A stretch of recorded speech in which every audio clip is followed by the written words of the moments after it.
Hey everyone, and welcome to Tom Drinks. I'm your host, Tom Seymour, and today we're trying whiskeys from the 60s and 70s. I was fortunate to find these in this huge main house at a local massive farm, and I've heard stories about this place and US presidents partying at this legendary farm with the owner who had an affinity, a fascination for collecting mini bottles of liquor throughout his extensive world travels. Of the 21 brands that I acquired, today we'll be focusing on the current Suntory Beam lineup, but keep in mind, these were all independent products back in the time that they were distilled, barreled, and bottled.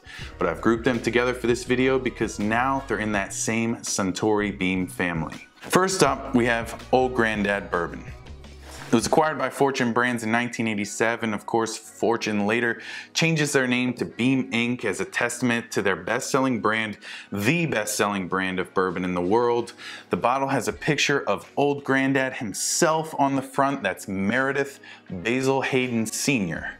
You might recognize that famous surname because 5 years into the relationship with Fortune, so 1992, is when the Basil Hayden bourbon we all know and love was created to really mark the deal, that bond in stone. So let's try this thing. Meredith Basil Hayden Sr. Ooh, good little snap on it. Doesn't look like any of the plastic has disintegrated. That's always a good sign. Hopefully it won't be dead tomorrow. Color is actually really good.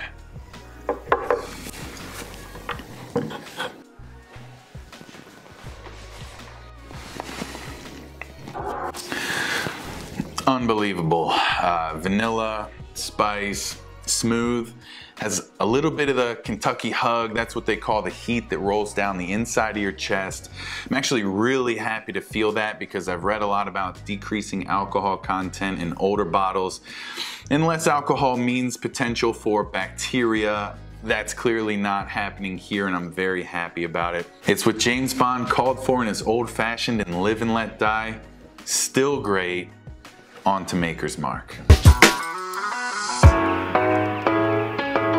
Now, Maker's has a really cool story that you probably won't hear unless you go to the distillery, which I highly recommend. And I'm not going to go in too far into the nitty-gritty, but these highlights are definitely ones you should know if you're a bourbon nerd like me. In 1953, Bill Samuels bought the Burke's Distillery on the side of a massive limestone shelf, which now shares an exposed wall with the Private Barrel Program, for $35,000. Now, Bill is a phenomenal person, sixth-generation distiller, had a wild technique of perfecting his mash bill by baking bread because he didn't want to wait for the spirit to age many years, and that's actually why they started using that red winter wheat instead of the much more popular rye in their recipe. I could go on and on about this dude Bill. He's an absolute bourbon legend, but those of you who know me know I'm a massive marketing guy, and I have to give serious props to Bill's better half, Margie, who created the hand-dipped wax technique, first using a fryer in her home kitchen. She created this unique bottle shape. She even created the name Maker's Mark. She made her husband Bill promise that every dollar spent on the production of whiskey was matched by an additional dollar going into the building restoration and the upkeep of the grounds, enhancing the customer experience that I can tell you firsthand is fucking life-changing. Margie was the first woman inducted into the Kentucky Bourbon Hall of Fame, and for obviously a damn good many reasons. This tiny bottle in front of me dates back to the late 60s, early 70s when their slogan was, and I kid you not, Maker's Mark. It tastes expensive and is. Let's taste this thing. I am a little worried about the integrity of the wax. Wondering if I can pull this paper up. Nah, it's just disintegrating in my hands. So we're gonna have to do it the old-fashioned way. Oh, look at this thing. Oh, yeah. Oh, pulling beautifully. Wow. I get Maker's Mark bottles now. This little guy cracks. Look at this guy. Thank you, Margie, for your awesome bottle design. Here we go. Come on, don't crack on me. Don't crack on me.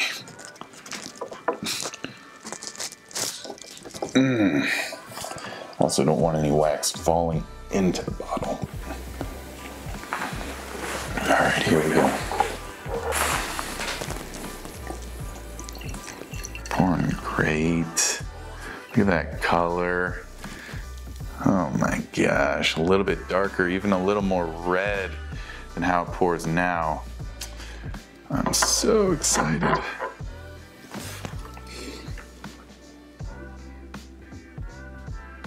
It smells unbelievable.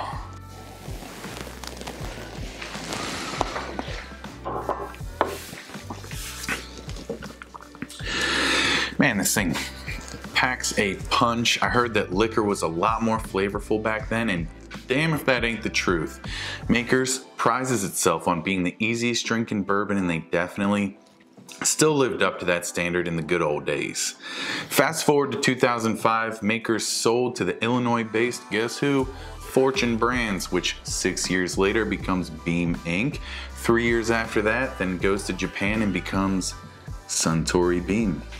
Suntory's made at the Yamazaki distillery, which opened in Osaka in 1923, and damn if they don't make some of the world's best juice. Hibiki, Yamazaki obviously, Hakushu, Toki, some of the most amazing stuff. This is the exact bottle from a 1973 Suntory ad, and that's the only place where I could find this weird bottle listed, so I'm sticking to this one being about 47 years old. Let's open it. I'm super stoked.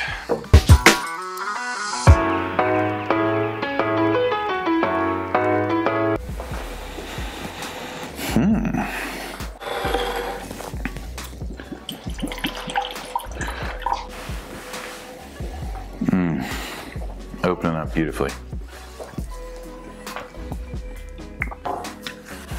Caramel, honey, butterscotch, the sherry oak, really resembling the current Yamazaki line.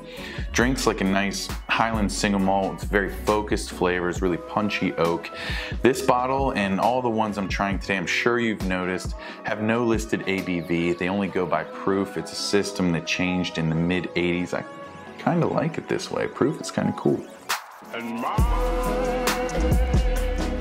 Join us next time on TomDrinks, where I come back into the modern age and taste the newest and the rarest in the Orphan Barrel line. Cheers.